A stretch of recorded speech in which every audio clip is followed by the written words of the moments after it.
Welcome back to another episode of the NRG Oncology Podcast. Today, Stephen and I are looking at the management of when cancer spreads to the brain, which is also known as brain metastases. Brain metastases are common, with about 100,000 people developing brain metastases each year in the United States. For decades, NRG Oncology has been at the forefront of improving treatments for brain metastases. Our guest today is Dr. Vinai Gondi, professor of radiation oncology at Northwestern University, who's spent his career studying radiation for brain tumors. And specifically, we wanted to explore his trial, NRG Oncology CC009, for brain metastases from small cell lung cancer. Dr. Gondi, to start off, whole brain radiation is a technique that has historically been used not only for brain metastases, but also for things like primary lymphomas of the brain and perhaps some other indications. I think probably all three of us on the podcast would agree that putting lateral beams shaped to the whole brain and prescribing to a dose of 30 gray in 10 fractions is an extremely basic technique that all radiation oncology trainees learn to do, maybe even within their first month of training. So, while whole brain radiation is certainly effective and it durably controls brain metastases in most patients, what are the consequences of irradiating the whole brain like this? And can you speak about refinements in whole brain radiotherapy like hippocampal avoidance? Dr. Chan, Dr. Henke, thank you so much for inviting me on this wonderful podcast that you guys have created and continue to organize and to highlight our trial, NRG Oncology CC009. Dr. Chan, you asked some very important questions and they're related to whole brain radiotherapy. It is a treatment that has been used for many, many decades because of its ease of use and the fact that it can be broadly used in multiple different countries all across the world with simple lateral beams, as you described. And it has shown tremendous effectiveness in palliation for patients who have brain metastases that are causing symptoms. However, as with everything in radiation oncology, we seek to incorporate our technologies to advance our field so that we can improve the outcomes of our patients. And whole brain radiotherapy is a good example of that. One of the consequences of treating patients with whole brain radiotherapy is the impact it might have on their cognitive functioning, specifically memory-related domains, verbal memory domains, but also other domains of executive functioning and other domains. Now, some of this cognitive functioning that we've observed is clinically apparent in our patients. We commonly see MRI-defined leukoencephalopathy or white matter changes in their brain, but we've also observed it in our prospective trials with respect to cognitive testing that we conduct, which is pretty intense cognitive testing. But we found that patients who are exposed to conventional whole brain radiotherapy with just lateral beams tend to have a higher risk of cognitive toxicity. Our focus in brain-directed radiotherapy is to improve the outcomes of our patients with all types of primary and metastatic brain tumors. But it has revolved around understanding the differential radiation sensitivity of certain areas of the brain over others. And the hippocampus specifically has been an area of research within the neuroscientific literature for decades. Ever since the first seminal case study, Mr. HM underwent a bilateral mesial temporal lobectomy for his medically intractable epilepsy and awoke after having his bilateral hippocampi removed with immediate and lifelong inability to recall any facts or events from that moment on for the rest of his life. Had no impact on any recollection or memory prior to that surgery or on any other domains of his cognition. And what launched from that seminal case study is decades worth of neuroscientific investigation that has shown that the hippocampus houses a compartment of neurostem cells that are not only specific to memory-related formation, but are also exquisitely sensitive to radiotherapy. Now, this really speaks to radiation biology 101. Unlike the remainder of the brain, which involves non-mitotically active neurons and glial cells, the hippocampal neurostem cell compartment is highly mitotically active and continuously developing into new neurons, a process we call hippocampal neurogenesis, that we have observed to be central to memory-related formation. So, for instance, for those who are listening to this podcast, presumably remembering this podcast, to do so, their hippocampal neurostem cells are developing into functional memory-specific hippocampal neurons that are encoding these memories. But like any highly mitotic compartment of cells, normal cells, this neurostem cell compartment becomes exquisitely sensitive to even low doses of radiotherapy.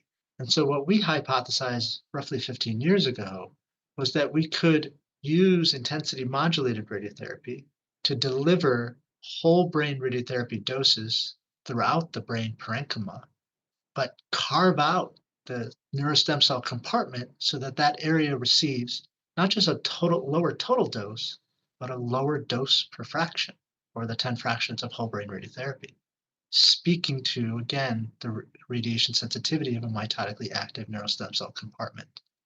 And what we've observed has been practice changing.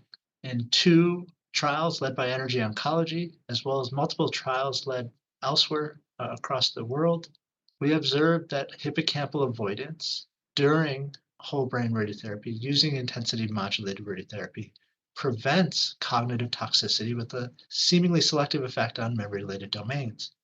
And we observed that not just in the setting of brain metastases from non-small cell carcinoma, but also observed that these findings in the setting of prophylactic cranial radiation for small cell lung cancer. The upshot of all this research seems to reinforce the importance of understanding that the hippocampal neurostem cell compartment is exquisitely sensitive to radiotherapy for all forms of brain irradiation. But as it relates to refinements in whole brain radiotherapy and moving away from the lateral beams that we've used for decades, it is now practice changing and standard of care that for patients with brain metastases, if they are to receive whole brain radiotherapy, or if they do not have brain metastases and have small cell lung cancer and are to receive prophylactic cranial radiation, hippocampal avoidance should be utilized. We also explored the use of a pharmacologic neuroprotectant in the form of a memantine, which is meant to also preserve hippocampal neurogenesis, and in the setting of whole brain radiotherapy is also provided neuroprotection. So the upshot of all of this research has been not just practice-changing data to refine how we treat patients who require whole brain radiotherapy for their brain metastases, but has also advanced significantly our understanding of how we can more safely deliver brain-directed radiotherapy. That is just such a nice overview for anybody who is, wanting to learn more about how these techniques have changed over time. I think that was just an incredible summary. With all of that in mind, you've, of course, been heavily involved with validating these techniques and helping to develop the evidence supporting these alternative approaches or treatments with whole brain radiation. In addition to hippocampal avoidance and memantine, can you speak in a little bit more depth maybe about how hippocampal avoidance works, and as well as approaches like stereotactic radiotherapy for brain metastases too? That's an excellent question, Dr. Henke. While we were developing and testing the model of hippocampal avoidance using intensity modulated radiotherapy, there has been a proliferation of significant advances in our ability to deliver radiosurgery to not just 1, not just 2, not just 3, but multiple brain metastases. The technologies that we have now available all across the country, using even a standard LINAC, has enabled us to treat patients with multiple brain metastases with radiosurgery. That has provided us an important alternative to, again, conventional whole brain radiotherapy with lateral beams, because as trials have demonstrated, we can prevent some of the cognitive toxicity with conventional whole brain radiotherapy. Having said that, we are now in this unique era where many patients are receiving radiosurgery for their brain metastases. And the question arises, have we traded one toxicity for another? We are now seeing higher rates of cerebral radiation necrosis than we ever saw before in the whole brain radiotherapy era. So we are in an attempt to mitigate cognitive toxicity. We are now potentially putting patients at risk for symptomatic cerebral necrosis. So the question becomes, what is the most appropriate treatment for the patients in front of us? Now that we have alternatives like hippocampal-avoidant whole brain radiotherapy with memantine and stereotactic radiosurgery. That is a highly personalized decision, but it does require level 1 evidence. And we decided to use NRG-CC009, which we'll talk about in a little bit, as a opportunity to start testing that question with the recognition that the patient population for NRG Oncology CC009, small cell lung cancer brain metastases, has been a patient population that we have never studied in terms of radiotherapeutic alternatives to conventional whole brain radiotherapy. So this provides us an opportunity, quite frankly, to have a practice-defining trial in this important space for our patients to determine which of these alternatives we should offer to our patients when they present to us with brain metastases. So I'm just going to recap here some of the important terminology that we're using in discussing this protocol. One, hippocampal-avoidant whole brain radiation. In layman's terms, we are using advanced radiation technology to sculpt and mold radiation from hitting those memory centers of the brain for the purpose of trying to preserve memory. Secondly, stereotactic radiotherapy. This is highly focused radiotherapy, focused entirely on the brain metastases while not treating the whole brain, delivering high doses of radiation that, while there's high control rates of these tumors, can also cause what's you mentioned is brain necrosis. And so just wanted to recap some of the basic terminology here before we move on to your trial NRG-CC009.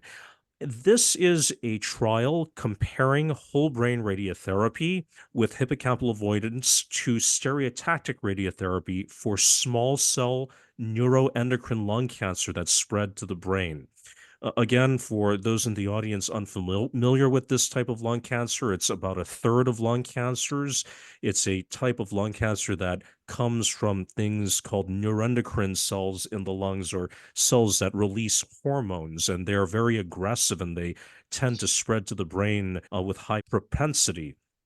And so this protocol, Dr. Gandhi, it seems, CC009 is really reminiscent of trials that were done in the early 2000s, trials done by Eric Chang, Hidefumi Aoyama, come to mind, that are almost 20 years old now. I want to ask, was it a mistake to have excluded small cell lung cancer from those trials done decades ago? Because this seems like a very similar trial. And in retrospect, should we have just allowed small cell lung cancer and made that a stratification factor in the analysis?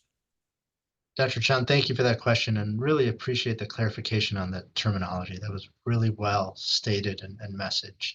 So let's speak a little bit about brain metastases in terms of what we see and what we do not see. It takes almost 1 billion cells for a tumor to show up on a brain MRI. So when we treat patients with radiosurgery, we are only treating what we see on an MRI. So we're treating tumors, foci, that are billions and billions of cells. But we do know that there are other pockets, other clones, other foci of tumor cells elsewhere in the brain that are less than 1 billion cells, and we cannot see them. So when we treat with whole brain radiotherapy, even with hippocampal avoidance, we're treating both what we can see and what we cannot see. Whereas with stereotactic radiotherapy or stereotactic radiosurgery, we are treating only what we can see. For decades, it has been thought that small cell lung cancer was different than non-small cell carcinomas, specifically in their propensity of this tumor, of this cancer, to hide in the brain. It becomes an area that systemic therapies have not historically worked very effectively, and it has become a brain tropism type histology or type of cancer that likes to go to the brain.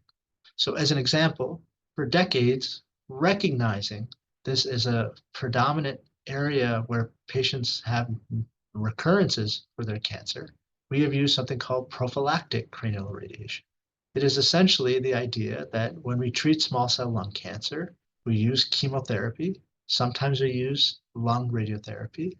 But when we know we've had a really good response to chemotherapy and we're doing really well in the body and we're controlling things, we have come to appreciate that we haven't done that in the brain because the chemotherapy doesn't necessarily get to the brain. So for decades, we have used radiotherapy, essentially whole brain radiotherapy, to treat all that we cannot see in the brain. Within that context, when these important trials were created, Dr. Chang's trial, Dr. Aoyama's trial, the NCCTG trial, it was done within the context of understanding that small cell lung cancer and its brain tropism, its attractiveness to the brain, was different than these other histologies. And therefore, asking the question of radiosurgery relative to conventional whole brain radiotherapy may lead to misleading findings that may not be applicable necessarily to all patients with brain metastases. So historically, in that context, it made logical sense not to include small cell lung cancer patients in those trials. However, in the contemporary era, where we have improved MRI techniques to catch even smaller lesions, we can see more of what we could not see before. In the modern era, where we have certain immunotherapy agents that may have some activity in the brain in terms of disease in the brain, this question has become much more relevant. Do we need to worry about what we cannot see in the brain? Can we use stereotactic focal radiosurgery to lesions that we can see, follow their brains closely with MRI surveillance, and if things pop up, treat those as well? Well, that paradigm has emerged because of concerns of, again, cognitive toxicity of conventional whole brain radiotherapy. And this is where, again, CC009 becomes a practice-defining trial for our field. Being able to compare the two most effective treatments for small cell lung cancer brain metastases with the best cognitive preservation tools that we have available to us to really determine, does radiosurgery provide a benefit from a cognitive protection perspective relative to hippocampal avoidance, whole brain radiotherapy, and memantine? And is that benefit worth the increased risk of new lesions popping up because we didn't treat what we cannot see, or the other toxicity that we underestimate, and that is symptomatic cerebral necrosis? So that is meant to look back and learn from the trials we did decades ago, but understand that in the contemporary era, this becomes a much more important trial to run now. You know, as someone who does a fair amount of technology development work myself, I really appreciate your highlighting how improvements in imaging and our technique of radiation historically, along with our better biologic understanding and perhaps better brain penetration of new systemic therapies, have really contributed to growing acceptance of using stereotactic approaches for small cell lung cancer brain metastases. That said, for a long time, the field of radiation oncology has been pretty resistant to moving away from whole brain radiation for small cell lung cancer, even as we refine these techniques and have better imaging. Can you tell us about the more recent data that have emerged in the mid-2010s, like FIRE small cell lung cancer, that provided some of the rationale for the approach for CC009?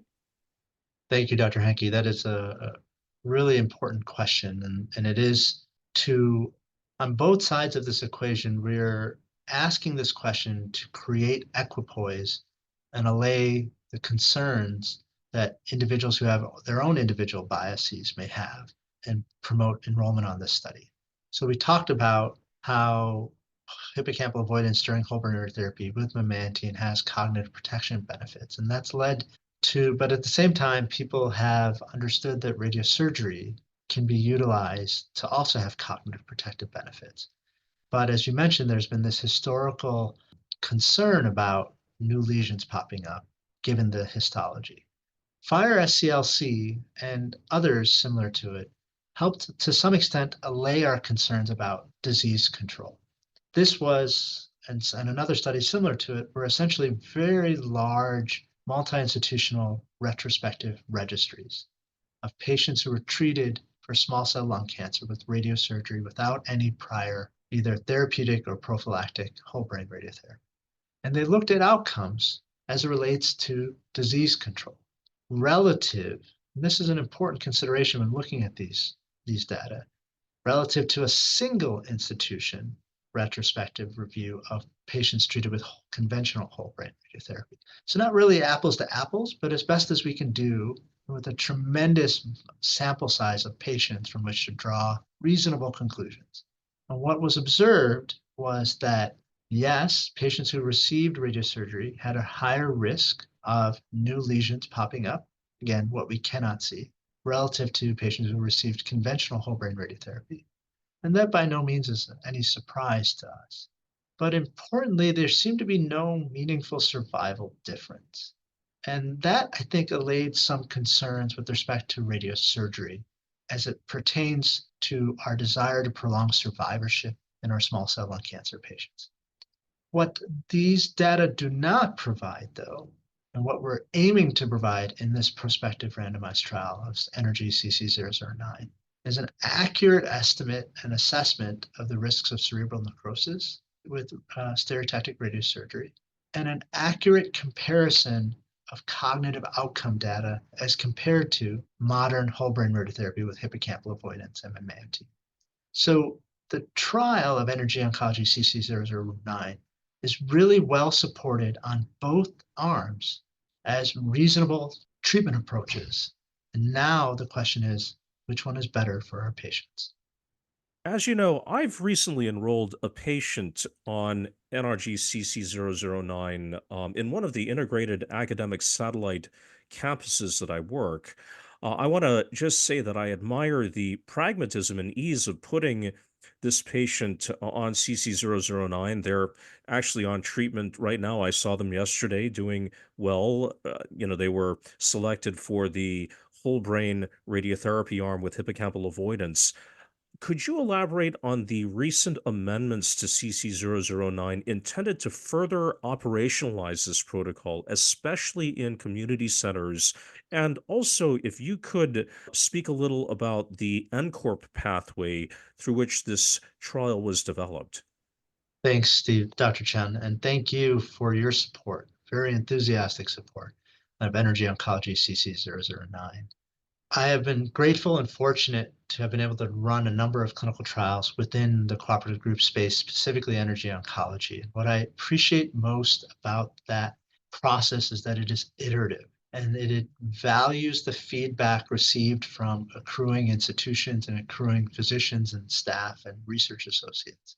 And the feedback we've received, quite frankly, is that historically our brain metastasis trials have been too complicated and too restrictive.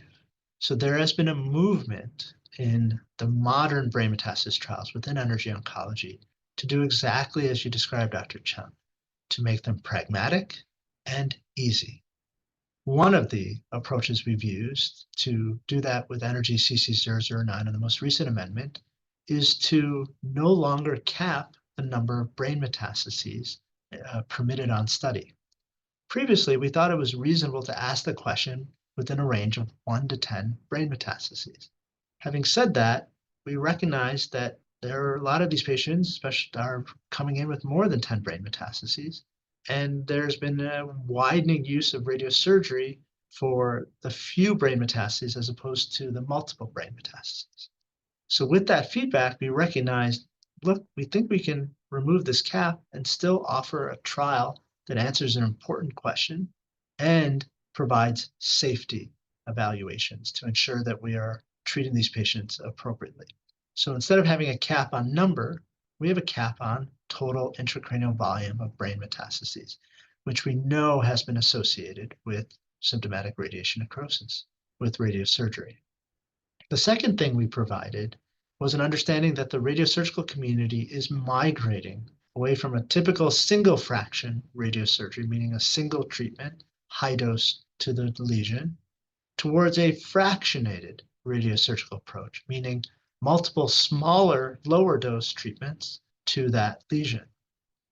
Again, the rationale is to try to provide individual physicians the flexibility to do what they think is most safe for their patients, with the recognition that radiosurgery with multiple lesions in a single treatment can be associated with symptomatic cerebral necrosis. We want to ensure that we treat our patients safely.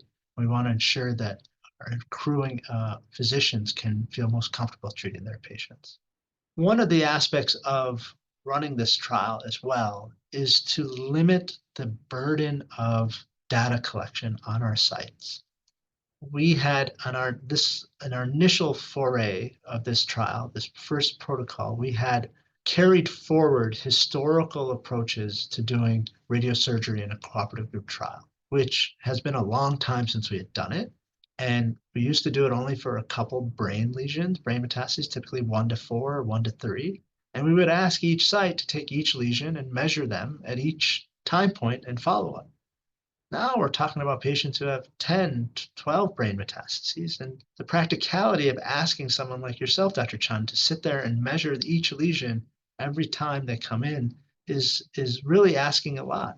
And perhaps rate limiting in terms of accrual enthusiasm, and quite frankly, not informative to what we're looking for. We're not interested in knowing the response of each lesion to radiotherapy. We're more interested in knowing, hey, has a new lesion popped up? And that is more telling for us in terms of what our endpoint is. So we've really listened and thoughtfully amended this study to improve accrual and make this study more amenable to our accruing institutions, their team members, their physicians, and their patients. But one of the aspects of this trial that is important is that it is a symptom prevention trial, the symptom being cognitive toxicity. And within the NCI, the National Cancer Institute, symptom prevention trials are run through a really important organization called the Division of Cancer Prevention, which also tries to enhance and is dedicated to accrual of patients in community oncology centers. And that's where the NCORP comes through. NCORPs all across the country, which are a network of research-affiliated community oncology centers that try to accrue patients to cooperative group trials. Since the majority of cancer patients are managed in the community, it is tremendously important to have these community sites support our clinical trials and have access to them. So I am really grateful to these NCORP sites and all of our sites. They've been such significant supporters of all of our trials with respect to hippocampal-avoidance and continue to accrue very well to NRG Oncology CC009. I really appreciate that effort towards pragmatism in the design of this trial. I think, Stephen and I frequently talk about accrual as it relates to various studies, and I don't think it can really be hammered home enough just how critical that is to being able to not just answer a question, but answer a question in a timely manner so that it, by the time the question is answered, still makes sense in the context of the global care paradigm. So I have to ask, how has this trial been going so far in terms of enrollment? And what are the biggest challenges you are seeing from a logistics standpoint? Thanks, Dr. Henke. Thanks for those kind words. Accrual has been increasing, and that's been important. We're more than halfway through. We have a number of sites who have been high volume accruers and have done a really good job. But just in the last 6 months, I believe, we had 40 new sites decide to activate this trial. So that has given us a lot of encouragement that this trial will continue to accrue well. Lastly, most importantly, we are super excited that we've now been able to engage our Canadian sites. There were some challenges we faced with some of our Canadian sites relative to certain provinces, but now this trial has been activated in multiple Canadian sites, and some of them have been very important supporters and accruers to this trial. But the biggest challenge that we anticipate from a logistical standpoint, though, is how to message this trial to patients. This is a radiation oncology trial. This is a radiotherapy trial. The individuals who enroll patients on this trial are typically radiation oncologists. But it is possible by the time that those patients have come to our clinic, they have already been told what treatment to receive from their medical oncologist. That can prove very challenging for radiation oncologists to say, well, I know your medical oncologist said you should do this, but we have a trial that compares this to that. And they're both reasonable options and would be really helpful to learn and help patients in the future. The other aspect of the messaging is how patients receive it. Well, we have one treatment approach that treats just the lesions we see on this MRI, and then we have a treatment approach that treats your whole brain. Well, in that type of message, obviously patients are not going to want to have their brain radiated, but it's a part of the understanding of the situation of, well, like we said, there's what we can see and what we cannot see. And the importance of treating what we can see and what we cannot see versus the benefit of treating just what we can see. We have cognitive protective strategies with whole brain radiotherapy with hippocampal-avoidance and memantine that help mitigate that cognitive toxicity. And we are also trying to understand how that counterbalances with the increased risk of that other toxicity, cerebral necrosis with radiosurgery. So logistically, I still think as it relates to that patient in front of us, there are challenges with how we message it, in part because of what they may already know about what they should do next, but also how we discuss treating something focally versus treating something broadly. But I am encouraged by superstar investigators like Dr. Chun, who's done an amazing job really enrolling several patients on this trial, and a number of other sites, that I'm optimistic that we are going to take this trial to the finish line and we will thereby define practice moving forward. Well, Dr. Gandhi, I want to thank you again for joining Laura and I on the NRG Oncology podcast. To put things in perspective, I just want to remind everyone listening that the median survival of extensive stage small cell lung cancer is about 12 months. We know that most patients with metastatic cancer value their quality of life as much or more than the quantity of life. And it's really, I think, in this spirit that we are asking these questions in CC009, something to the effect of, how much does cognition and quality of life matter? Which is why I think this is an important trial. And so, again, Dr. Gandhi, thank you for joining us. Thank you so much for having me. And again, kudos to both of you for all you've done in these NRG Oncology podcasts. I'm a big fan and I'm grateful for the opportunity to discuss NRG-CC009. So thanks again, everyone, for joining us. The NRG Oncology Group is supported by grant funding from the National Cancer Institute, and content of this podcast does not necessarily represent that of the National Institutes of Health.